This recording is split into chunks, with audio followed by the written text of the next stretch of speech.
The climate crisis is being acutely felt across 3 continents tonight. In Canada, wildfires continue to rage, casting smog across parts of the US. Texas has been hit by flooding. Fires are burning in Spain, while droughts across Europe have seen Greek, French and Hungarian governments taking action. For the second time this month, landslides have affected China. And at home, wildfires are still burning in the Cairngorms. Our technology and science editor, Siobhan Kennedy, has more. It was early morning when the side of this mountain in southwest China gave way and came crashing down on the street below. And as the dust settled, the full scale of the huge landslide is revealed.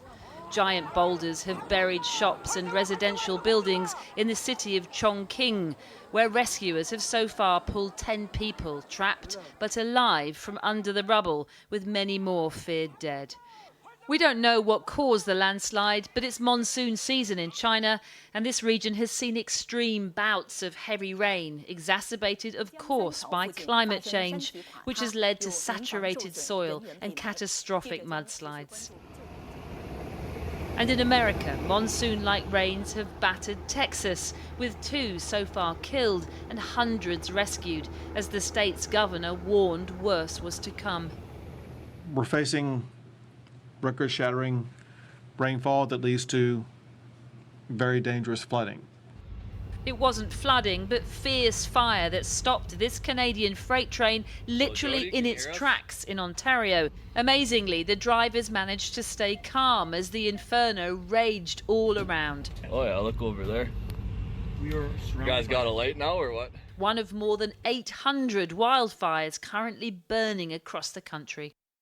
And it's smoke from those Canadian wildfires that's rendered this famous US skyline almost unrecognisable. But that's the Empire State Building on the left, as New Yorkers, already roasting under temperatures above 90 degrees Fahrenheit, were told to stay indoors or wear masks if they had to go outside. The city's mayor said climate change was only making things worse. I'll be honest with you, whether we're speaking about the heat, whether we're speaking about the air quality, or whether we're even speaking about the levels of rainwater and flooding in our city, I am concerned. And I'm concerned because what we see is that the climate crisis exacerbates so much of what our city is facing.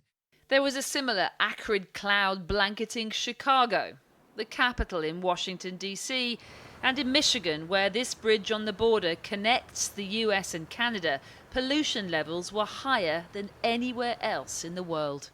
Because we got to think about the people who have asthma and bad lungs. You think you're okay, and the next thing you know, you can't breathe and you have to go to the hospital. You can feel it a little bit in your breathing, and you just know that it's not good to breathe in all these toxins. All of this, the flames, the floods, the fumes, all more evidence of the deadly effects of burning fossil fuels that heat the planet and, as we've seen in the Highlands of Scotland this week, scorch the earth, turning parched forests into tinder ready to ignite.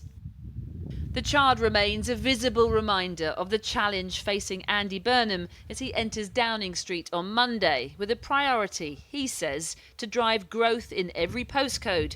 But can he achieve that and reduce emissions at the same time?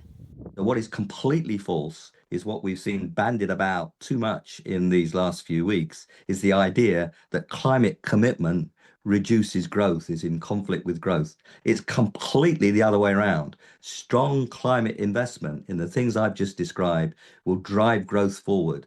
And without that growth, everything else is going to be so much more difficult. Around 300 hectares have been burned in Scotland, but in Aragon in northern Spain, more than 12,000 have been destroyed as firefighters struggle to contain the blaze.